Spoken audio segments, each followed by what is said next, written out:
Want your job back? No. Too bad, you can't have it. The whole point of really everybody else on the planet on this show is how does House relate to them?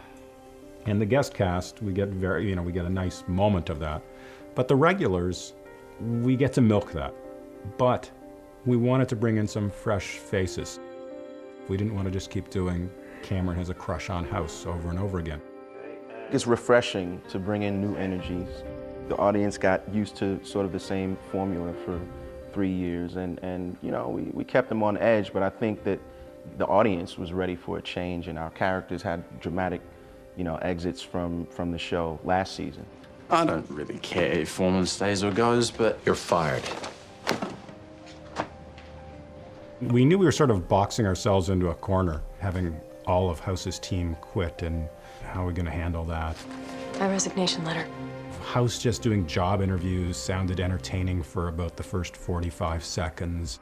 And it just... Selfishly, which is how I think, was pretty harrowing, actually, because I was essentially having to perform to a live audience, not a big one, but 40. It was a live audience every day, and one of the supposed advantages of doing a single-camera drama is that you're spared the pressure of a live audience, and there was I having to act every day, and imagining, of course, that they were all sitting there with their arms folded, thinking, is that the best he could do? Thank you all for coming to Tribal Council. For the other actors, it's of course actually incredibly similar to an actor's usual experience. There were 40 actors going for 3 roles. That's the actor's lot. For all I know, they went to 40 different people to play House. But they only came up with 1, unless they've got 2 more waiting in the wings, which would be great. We all knew we'd have at least a few episodes on the show, and just having 1 episode on House is a really positive thing for any actor. So we were happy to have that, and then when we realized that it would become a kind of tense situation with everyone wondering whether they would last and who would end up being part of the last 2 or the last 3, we didn't know what that would be. When we realized that was kind of awkward, we just decided the only way to deal with it was through having a sense of humor. So we just laughed through the first 12 episodes. Although it was not a conscious decision, I must say. We didn't say, this is tense, let's laugh about it. It was sort of a natural, I think we all got along. We all got along shockingly well. It was really sort of nerve-wracking and fun to meet everybody and start to be a part of this family that you didn't know if it was going to be your permanent job or you were going to be gone in a week or anything like that. And I think, especially Eddie and Cal and Olivia and Peter and I all bonded really fast because we were all in this crazy position of like, what's going to happen? Oh, forgot to mention. Final case. Get it right, you're hired. Runner-up will be decided strictly on some definition of merit. I think we were fortunate in that you could have, if you stuck 40 and then, decreased that number of actors in a room in any other situation, you'd probably have people who didn't necessarily get along, but remarkably we all legitimately got along, and that made it a lot of fun. Yeah, and it was stressful. I mean, this is a situation where it plays into every actor's fear, which is, of course, getting fired. I mean, I've never had that fear, but I know these two have that a lot. And, so it was weird to be in that zone of, as an actor and a human being, having sort of dodged those emotional bullets. I'm not gonna fire you. You're gonna quit. Go on, get out of here. It was a lot of fun to write. The actual doing it turned out to be a lot more painful than I thought it would be, because the thing about actors, a lot of people don't know this, they're actually human beings. And we wound up hiring these people and starting to like these people and starting to care about these people. And we were playing the same game with them. You didn't tell him I was coming back? She did. I said no. When your extended job interview / reality TV show killed a patient, you lost your veto power. Everybody, this is Dr. Foreman. Does this mean there's one less slot for us? In our initial conception, we were going to find 2 new candidates and have Foreman rejoin the team as he does now. And as evidence of how we fell in love with so many, we have 3 candidates and Foreman. One of the reasons why we didn't set out to increase that sort of core group is that in terms of shooting time, to accommodate more actors during those differential diagnosis scenes actually takes longer, and we were not looking to do that, make things more complicated. You're fired. Originally, the idea was it'd be so cool to get somebody that everybody knew and then fire them right away. You want to grab some dinner? Give me a movie? Because we had so many people, and because we really weren't sure, we felt the audience couldn't be ahead of us. But that is the problem. You know, you set up a game like that that's supposed to last for 7 episodes, and if you've got 3 TV stars in the middle of 27 people that nobody's heard of, everybody knows it's going to be them, so it loses its excitement. But we didn't know who it was going to be, so anybody who claims they were ahead of us is lying. Because literally, we were shooting episodes and we didn't know who the final 3 were going to be. I think I made, I don't know how many, either 6 or 8 deals with actors that extended over the 8 or 9 episode arc because we genuinely did not know. Everybody in the staff obviously had different people who they thought, or different characters who they wanted to keep. And so we actually had a meeting once where we put on the board and we all voted. Yeah. The whole staff ranked them 1 through 5. And then we tallied them up and the averaged them out, and the averages were like all the same. They were all the same. It was really hard. We were just like, I don't know, life imitating art, or, you know, it became literally Survivor for us to decide who are we gonna keep, because it was just, they were all good. So it was, but unfortunately we had to decide, because we're like, well, he can't have a 5-person or 6-person team. It's just too much. So, and it was, we actually considered that, but it seemed like such a cheat at the end. If you set up, we got to fire all these people, to just say, oh, we're going to keep, you know. So we were forced. Sorry, Henry. He has some giggles. You agreed with everything he said. You finished each other's sentences. That's why I gotta go. Don't need someone to tell you what you're already thinking. Funny, I was gonna say that. My wife said, you're crazy. I mean, she wanted me to take the job, and she was like, you're crazy, just knowing who I am. She said, you don't want this job. This is gonna make you insane. It's exactly your worst nightmare. Cole, how's it going with your patient? Still seeing stuff. Your house is treating you like crap. He treats everyone badly. Yeah, but I heard you're special. But I sort of felt like I wasn't sure how close to get to anyone, because you didn't know who was staying or who was leaving, and there were so many people, so you sort of felt like, okay, I guess I'll just sort of wait this out and see how it all turns out. And because I wasn't, and Chase wasn't, and yeah, Omar was a little bit, but we weren't really in those scenes. You know, we weren't in the classroom or in the lecture hall where they were sort of sorting all that out. So we weren't working with any of the new actors for a long time. Take Bosley and the other visible minority to the funeral home.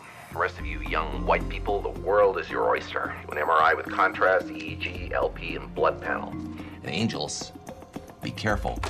I mean, we were so happy to be in each script. First of all, we were reading each of the new scripts backwards to see if we got fired. Right. Yeah. And if we didn't, it was like, yippee, I get to be there. And so you would really relish every moment. And that was, I think, good for us, good for our work, and also good for our attitudes. But it was also weird to know that the next script was being very carefully vetted, and like nobody was allowed to see it. And if one popped up on the, you know, on the makeup person's table, it was, you know, you'd sort of look at it like, oh my God, is that it? It holds your fate. And they'd come up and take it away, and that, you know, just look at that. Yeah. I nominate Amber. Cutthroat bitch. Rise. You're surprised? Everyone's pick. There was sort of a 3 or 4 week span where one of us was going to be fired each week. And so we really knew that that phone call was coming, and any time that like Katie wanted to talk to you or David wanted to talk to you was super stressful. You said get her underwear? I got it. Your scheme was brilliant. And you're fired. Eddie was the first person out of that group of 5 of us to go, and it was really weirdly devastating because we'd become so close. Watching people get kind of picked off the show was very bizarre, because many times we had no idea who'd been fired before we sat down for the table read. And I tried not to read the last page because I actually didn't even want to know until the end of the table read is who was leaving, but it was pretty brutal. And so each actor was getting a phone call from the producers 2 days before the read-through saying, you know, it's your turn. It's the Grim Reaper. Amber, please stand. You didn't call me bitch, is that bad? And the day that I found out that I wasn't coming back was like devastating. I really grew to love being here, and the character that, you know, they were writing for me was such a, doesn't come along every day. It's so specific and fun and juicy and wild, for me at least, and I really loved playing her, so it was like sad to see that end. If you're gonna work for me, you have to be willing to be wrong, willing to lose. Because you just did. You're fired. Annie was one of the few that David and I met her outside the office, and she knew the conversation just because she knew that, you know, there's no other reason why David and I would come to talk to her, so it was really tough. Raise the camera just a little bit. Okay, I think this is it. Good mark.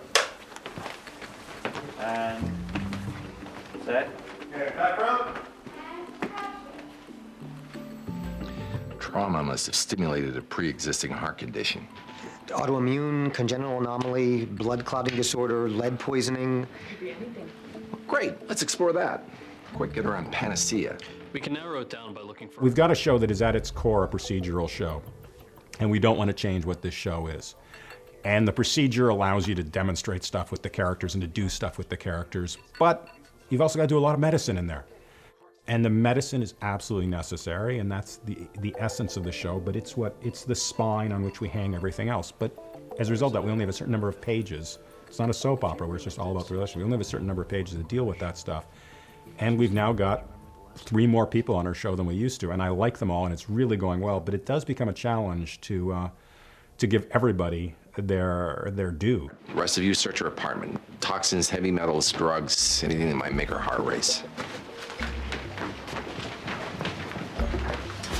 What was hard, and we're just sort of, I think, hitting a good place with it, was how I love about when I see our old cast in this new season. They have more gravity, and they seem to have more weight by virtue of the fact that we have these new candidates. There's still sort of, you know, a respect that Chase has for House's process and how good he is.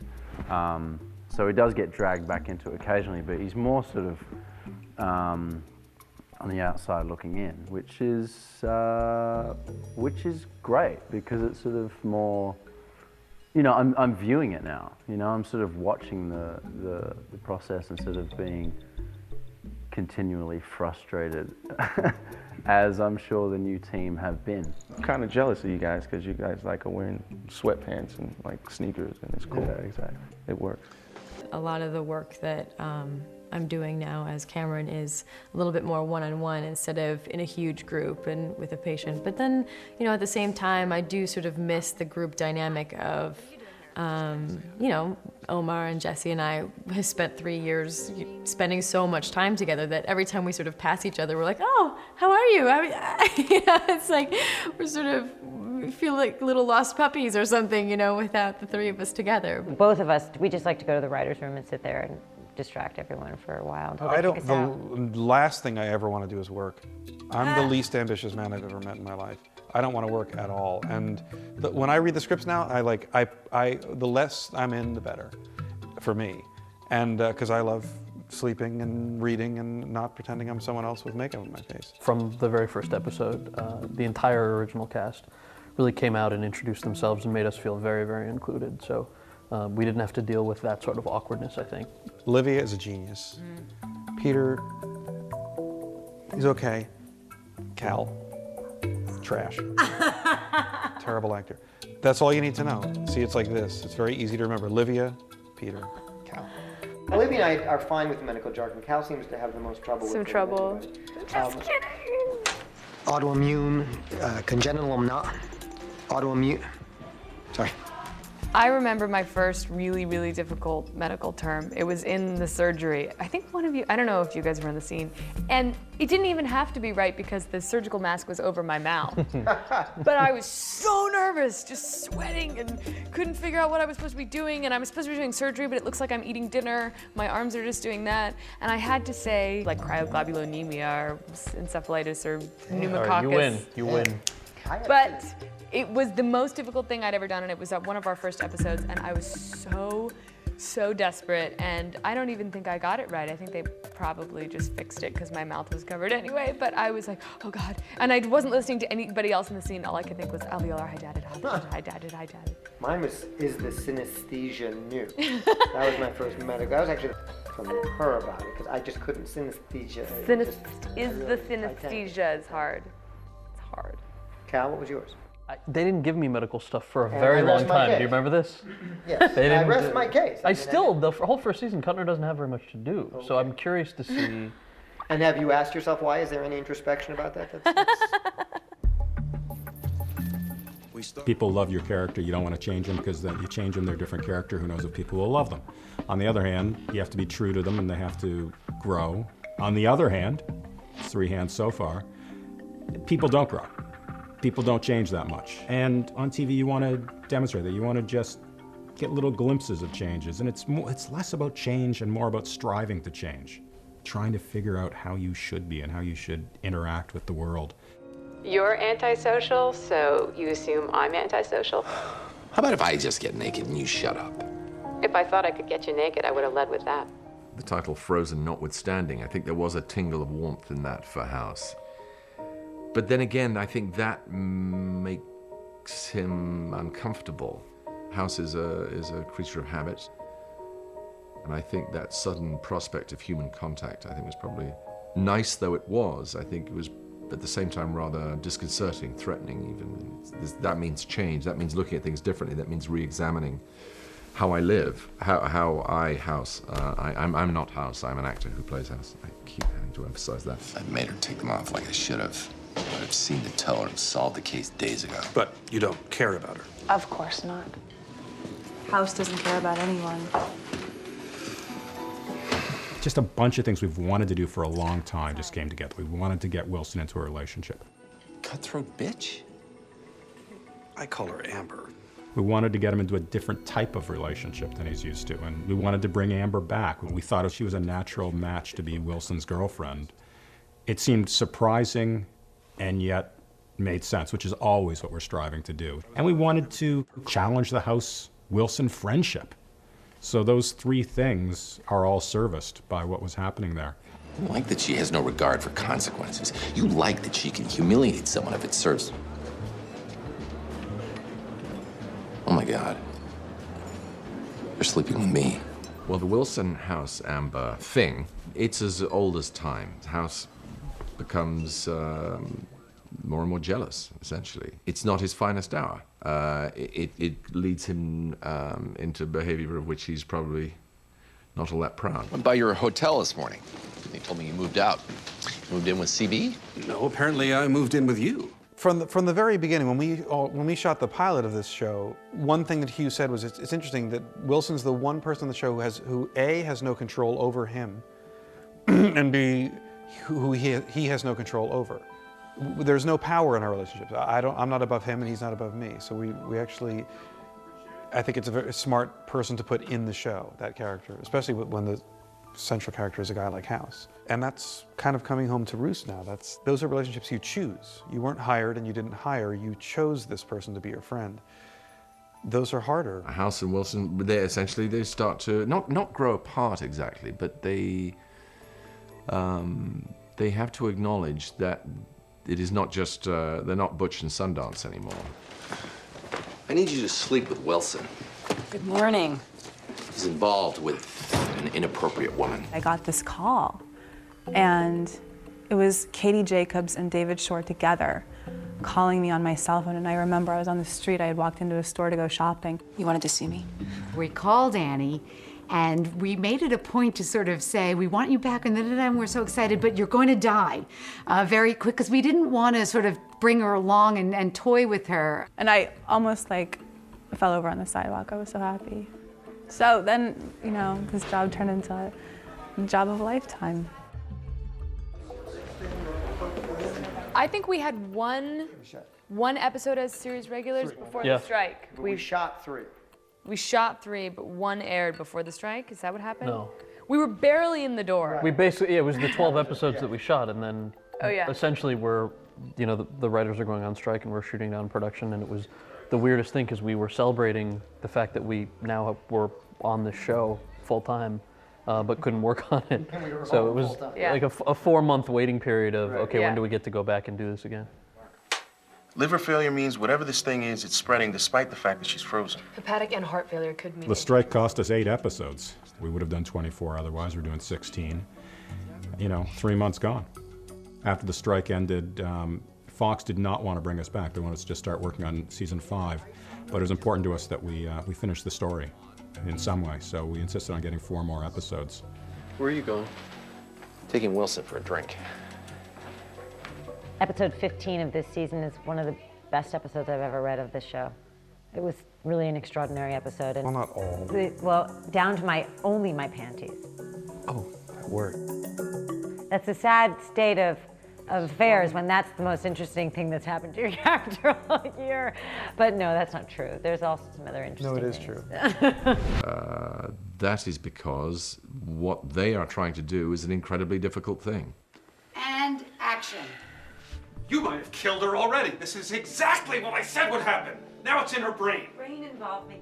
The idea that House can't save her is such a terrifying feeling for the whole team, for Wilson, for House himself, that, this is something that he's incapable of doing, that there's nothing he can do, there's no brilliant idea he could have, there's not going to be the epiphany that people expect sometime after Act 4. It's not gonna happen, and that's why I think it's such a brilliantly written episode, that the audience will be so shocked. He is the attending. You are the family. Go and be with the patient. I feel like there's so much left to explore about House precisely because of what David and Hugh bring to the character and all the writers. You're never really sure when it comes to House. There's so much going on inside of there. Hey, Mark. I have no idea what's gonna happen next season. I've completely given up wondering. It's like, nobody either they know and they're really good at keeping secrets, or we're all clueless. Sorry? I have ideas for, beginnings of seasons, but I definitely don't want to tell you. Ask the guys in the folks in the writer's room. I wish I had some idea. I have absolutely no idea where House is going to be. I don't know. They don't tell us. We honestly don't know. Writers don't tell actors anything. Maybe we won't come back. Maybe that's it now. Well, I'm gonna knock on the wood. No, I mean, we love doing the comedy and that stuff, and we love having fun with that. But House and Wilson, we obviously left season 4 on this huge question mark for them, and we are going to explore that. We are not going to shortchange that. We want to take that somewhere.